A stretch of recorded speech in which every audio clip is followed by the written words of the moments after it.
Hello everyone, and welcome to another episode of Nick's Impromptu Reviews. I'm Nick, and today I'm going to review Fish Cook by Cheapass Games. I'm not kidding, that's the name of the company, Cheapass Games. So you know that this game is going to have some nice high quality Fantasy Flight components, right? Well, anyways, that's the name of the company, Cheapass Games. And let me tell you, I mean, it's pretty obvious what their philosophy is, okay? And they even say it in the back right here. So they say here, at Cheapass Games, we are aware of two basic facts about games. They cost too much, and they have a lot of generic pieces in common. So instead of selling you the same spare parts with every game, we sell you just the pieces you need. We figure you can find the rest, so we don't have to sell them to you again and again. So, well, if you believe in that philosophy, I guess that's good. I mean, the game is not that expensive. I think it retails for $15, and I got this for like $11. So I guess that's one thing. But yeah, it doesn't provide you with all the pieces. Yeah, you need some, let me see, it tells you what to get. You need play money and a dozen six-sided dice, okay? So yeah, what I provided, got my poker chip set, and I got my bag of dice here. And heck, why not, since I'm providing my own parts, I got myself a dice tower, okay? I don't know, but I think that's a little inconvenient. I think they should put it all in the box. Well, anyways, Fish Cook, it's an economic type game. Basically, you're all chefs, fish chefs, and you're competing to get customers and gain the most money at the end of the game. That's the object of the game. So you make these recipes, you got to buy these ingredients, and you got to cook these recipes, and then sell them for a profit. And then during the game, other people can steal your recipes, and after end of a certain amount of rounds, whoever has the most money wins. Okay? Well, I don't know. This is, yeah, it is. The components are cheap. I'll give you that. But is the gameplay cheap? Let's find out. Okay, so let's look at the setup of Fish Cook. All right, and as you see, we have a few things here. We have this. We have recipes. We have the farmer's market, which is where you buy ingredients, and then here you have the fish market. And like I said, we have to provide our own dice, and I have my little poker set for the money, okay, because they don't provide it. Oh, and you also have a bunch of these counters of the ingredients, okay. So here's how it goes. We're gonna, first of all, you start out in the morning, and it'll be the, I guess, the supply phase, or we're going to supply the market and the fish. And how you do it is that you get the dice, okay, and like I said, you have to have 12 dice, and that's for the fish market. Now, first of all, we have to roll individually for the farmer's market. And as you can see, we have wine sake, mushrooms, veggies, ginger, egg lemon, and rice. Okay, so here's what you have to roll for each one of those ingredients. Okay, and as you can see right here, it has the dice next to a number. Now the number on the lower left, the black number on the lower left, that's how much each ingredient is going to cost. And what's going to happen is you're going to fill these from left to right depending on the die roll. Okay, so let's look at the wine sake for a second. Okay, now as you can see, it ranges from 12 to 5. But what you do, you roll for each ingredient individually. So let me do that right now. Okay, and you get a 3. So what you do, you look for the 3 up here, and it goes, the 4 and the 3 are at the 7. So what you do, you fill up the ingredients all the way up to the 7 from the left. Okay, and you do that for all the other ingredients. So I went ahead and rolled for the other ingredients, and this is what what I got. Okay, so that's the initial setup for the ingredients. Now we'll have to set up the fish market. Okay, now the fish market, it's rolled a little differently. Okay, you don't have to roll for each one individually. You just got to roll 12 dice, and each dice represents a fish. So what I'm going to do, I'm going to take all these 12 dice, and I'm going to roll them in my fancy little dice tower. Okay, and then we'll see what we have. Okay. Okay, so we have a couple of one fish, and we have a couple of, well, we have, let me see, I have one, oops, there's one straggler right there. I have 1 5 and 1 6. Actually, I have 2 5s right here. So I'm going to put it where the 5s are. Oops, I made a mistake. I had to fill it from right to left this time. Okay, and on opposite of the ingredients, I have to fill it from right to left. Okay, so let me pan out for a second. All right, we have a couple of 4 fish and a couple of 2 fish. Oops, one more 3 fish. And then we have a 3 and a 6. Okay, and that's how the fish market is set up. And let's take a closer look at this. All right. Okay, as you can see, we have one high quality fish. Now, the number represents the quality of the fish. The lower, the worse, and the higher the number, the better quality fish you have. And right now we only have 1 6 fish, so it's going to be harder to cook those ingredients that have a lot of 6 fish. Come on, Oscar, what you doing? Cats like fish, right? So you have to keep track of both the ingredient market and the fish market in order to make your recipes. Okay, now that the fish market and the ingredients market are set up, then it's time to buy some ingredients and fish. Okay, now when you start off with $100, and you have 2 recipes in your hand that you do not show to anybody. So let's look at these recipes here that player 1 has. Okay, this one is the marinated swordfish surprise, and if you look at it, this is what is required. You need 1 rice, 1 ginger, and 1 sake, and you also need a fish of 6.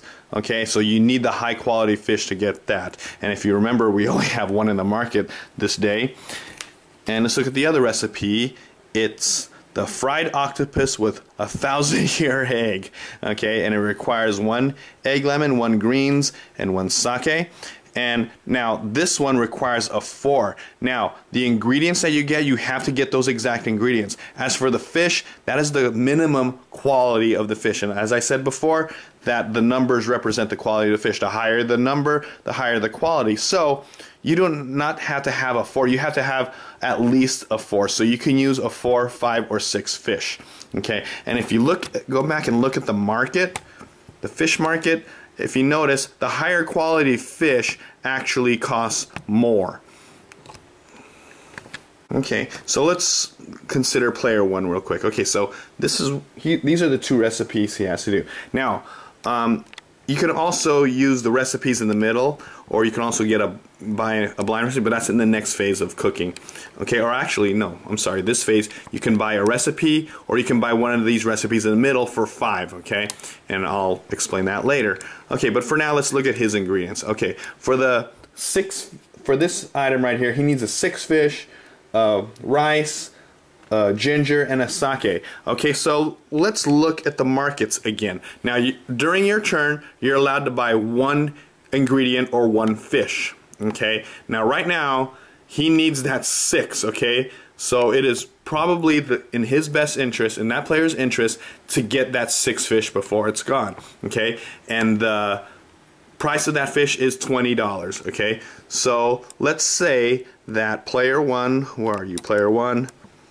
Okay, let's say that player 1 buys the 6 fish, okay? So, and if you've been to Vegas, you know what the values of these are. The green one is 25.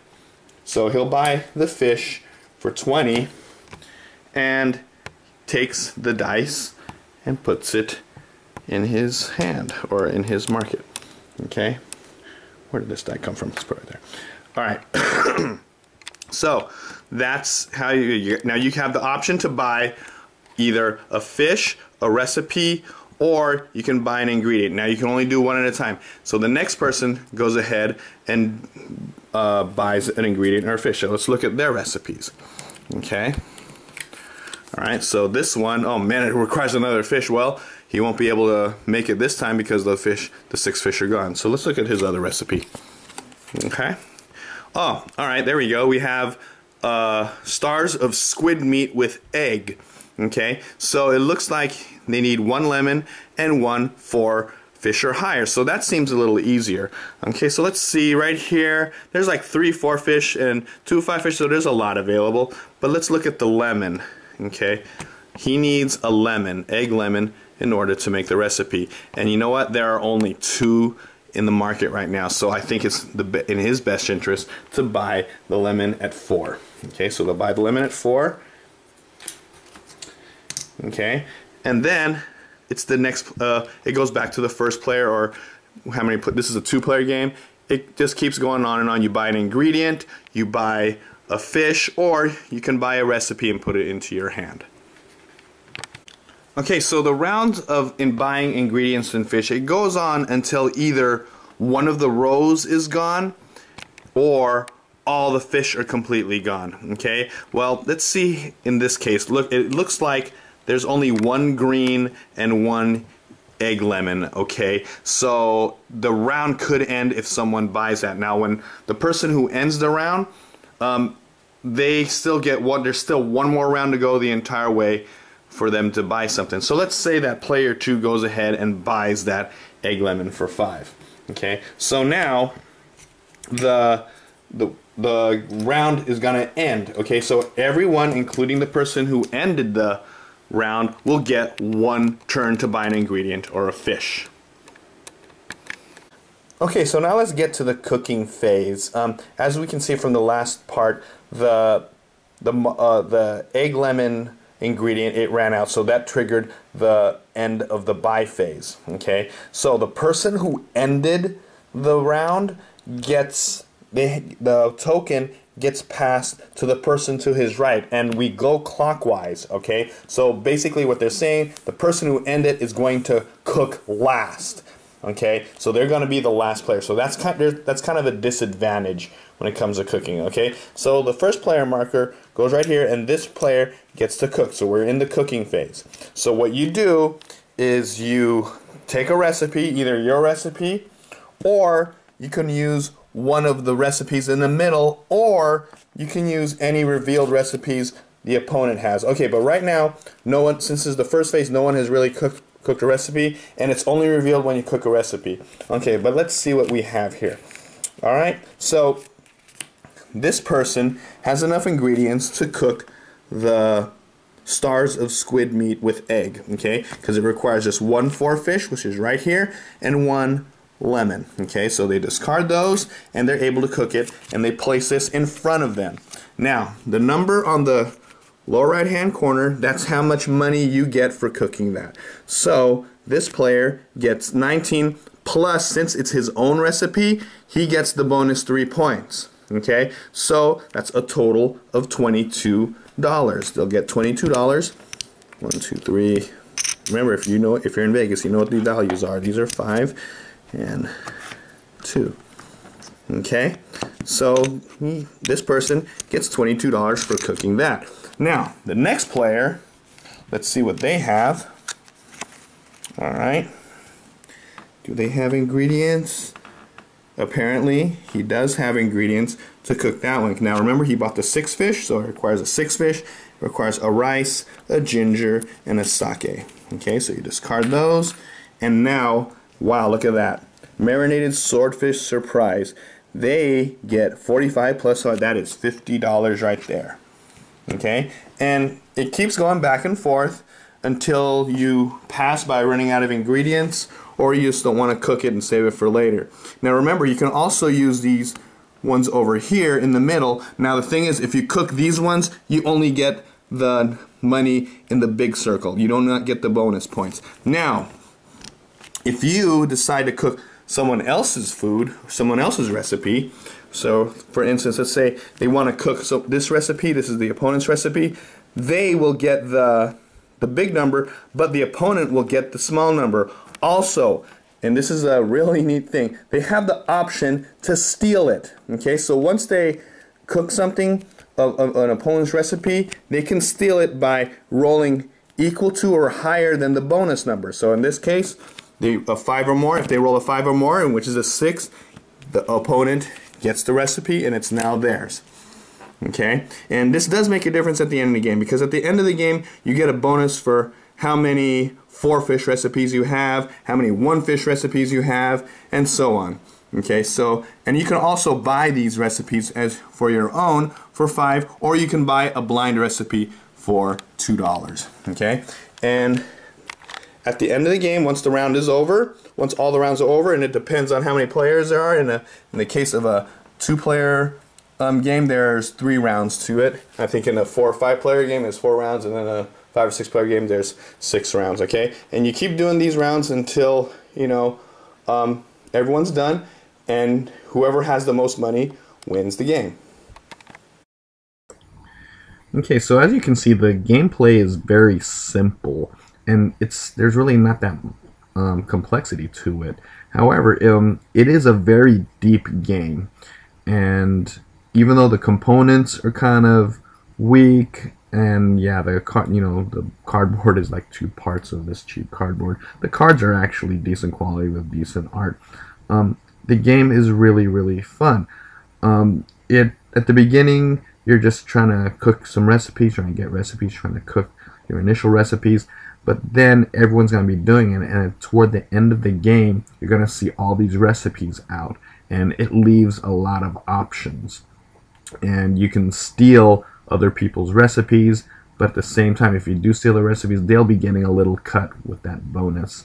And also, you have to know when to end a round, and that is actually a very important element. As you play, you're going to see how important that is.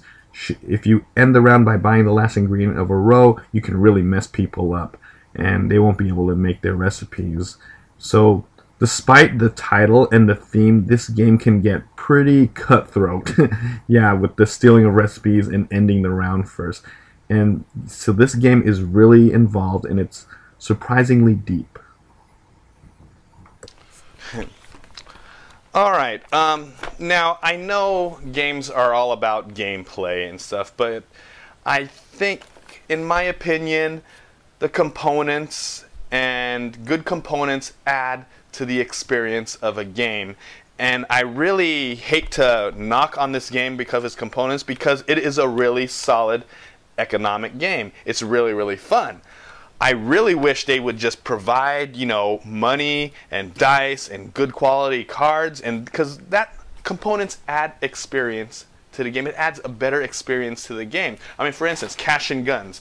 I reviewed that a few weeks ago, and like I said, you don't really need the guns. You can use your finger to point at people, but what's the point in that? I mean, the guns add a lot of flavor to it. And another thing, oh yeah, in the game Werewolf, okay? I mean, you really don't need to buy the cards to play Werewolf. You can use playing cards if you want, but just to have those illustrated cards to give you a roll, it adds to the experience. So components are a huge part of gaming. And yeah, I'll have to take that in consideration when I'm rating this game. And that is real unfortunate, because I really think this is a good game. I mean, when I played it, it can get very interactive, especially toward the end, stealing recipes. When I first read about this game, I didn't think it was going to be that interactive at the end, but man, it is vicious. I mean, people jacking your recipes at the end of the game, and you have like and at the end of the game, toward the final rounds, you have a lot of recipes open, so there's more options to do. And like trying to corner the market, trying to, determine if you want to end the round now by taking the last ingredient and just messing people over. I mean, that's pretty fun. Yeah, this is a very good interactive game. It is a real solid game, and like I said, it's just unfortunate that Cheapass Games decided to publish it and use their philosophy of, hey, we're not going to provide you with all the parts. You have to provide it yourself. And I guess it does lower the price of the game. Yeah, like I said, I got it for like $12 online, and I think it retails for 15 or something like that. But that's not expensive at all. But you know what? Heck, if they added just components in a bigger box with money and dice, and heck, even like fish tokens, man, that would be great. Fish tokens, and charge like, I don't know, $30. I'll buy it. I mean, aesthetics are key, and I don't know what Cheapass Games is doing. And the thing is, look, I mean, yeah, I paid $11 for this, but suppose I didn't have a poker set. I'll have to buy a poker set or a bunch of chips. All right, that's, I don't know, $20. I have to buy you know, well, I don't have to buy a dice tower, but might as well buy a dice tower. 15 bucks, get a bag of dice. I mean, you're going to end up paying 30 bucks anyway. So, and you know, getting components from other games, I mean, that's just inconvenient because you have to keep transferring. Put it all in the box. It's more convenient. Okay, and yeah, so I don't know, maybe if a bigger publisher with a different philosophy can pick this game up, heck, take the rights to this and make some good components, and you'll sell a lot of games. But yeah, and that's unfortunate. And you know what? But the game is real solid, and because the gameplay is solid, I would have, if it had decent components, I would have given this game an 8.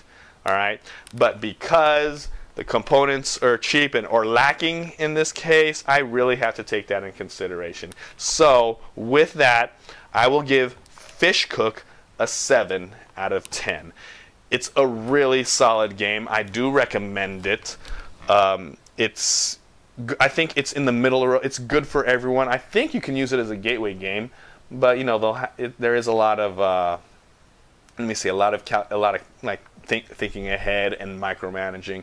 So maybe a gateway game, but you know, either way, it's a solid game. Good for experienced gamers and good for like light gamers as well. All right, well, that's it. Until next time, I will see you later. Bye-bye.